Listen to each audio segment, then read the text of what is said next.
Hey, what's up YouTube? Just gonna give you guys a quick update on my Gsxs1000. A lot of guys have been asking me how come I don't do more videos on this bike, and the reason why is I'm not a YouTuber. I just put that first video out just to give people an idea that own this bike, to give them ideas on what they can do to this bike. All right, let me just go over some things that I've done to this bike since that last video. It's not very much, but it is a few things. Currently, I'm getting this bike set up for the track. I have done one track day on it, and this bike handled absolutely phenomenally. Like, this is going to be my new track weapon, without a doubt. I'm a guy who likes to ride 600s on the track, but I've gotten a lot better over the last couple years, and I'm finally been able to harness the power of a 1000cc bike. Okay, so let me go over this real fast. This is gonna be a quick video. First, what I've done, probably the most important mod on this entire bike, is I upgraded my braking system. I went with some Spiegler steel braided lines, and I went with some racing brake pads, and that has taken this bike to a whole new level. If you know anything about going fast on a motorcycle, braking and suspension are very, very important.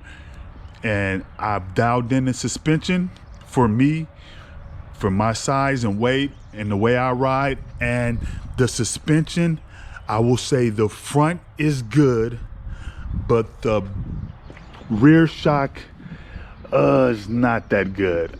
I'm thinking about upgrading my rear shock to an Öhlins. We'll see if I do that. You know, that's a big modification. That's a very expensive modification. Okay, I also did the Spiegler steel braided lines in the back, and the only reason I did that is because I love to slide my back tire around, especially on track. I like the back end, the corners, and that's why I did that. This is the non-ABS version. What else did I do? Oh, I also upgraded my gas cap. Just went to a keyless gas cap.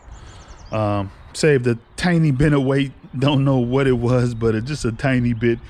But yeah, I did take off the mirrors.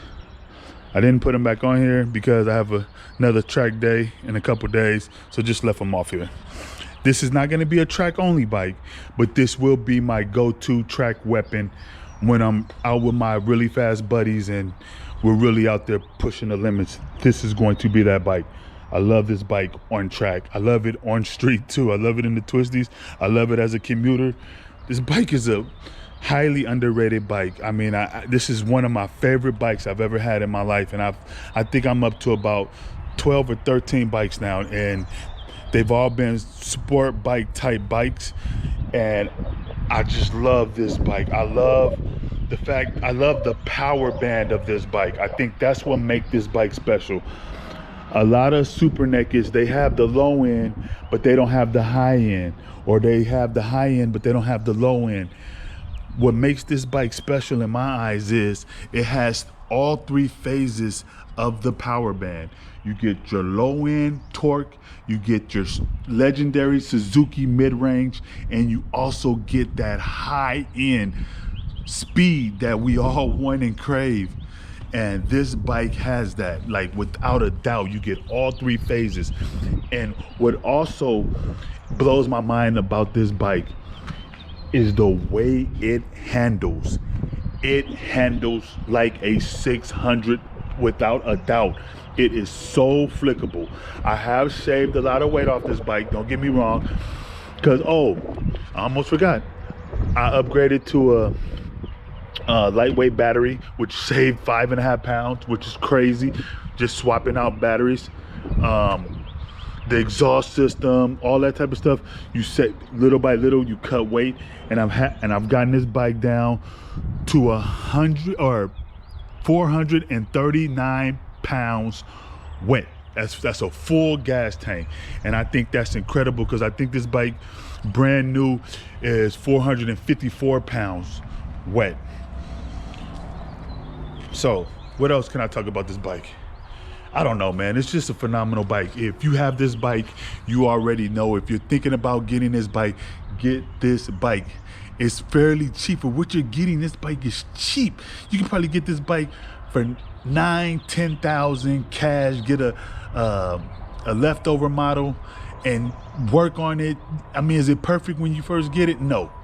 But just do little mods here and there and get the bike dialed in to where you want it dialed in for you, and you will have yourself a legit overall bike. And I put this bike up against any other high-end super naked bikes except for that Ducati Street Fighter.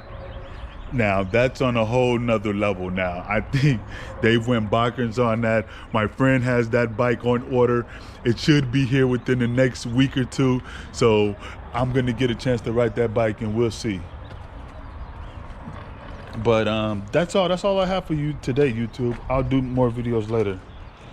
Catch you later.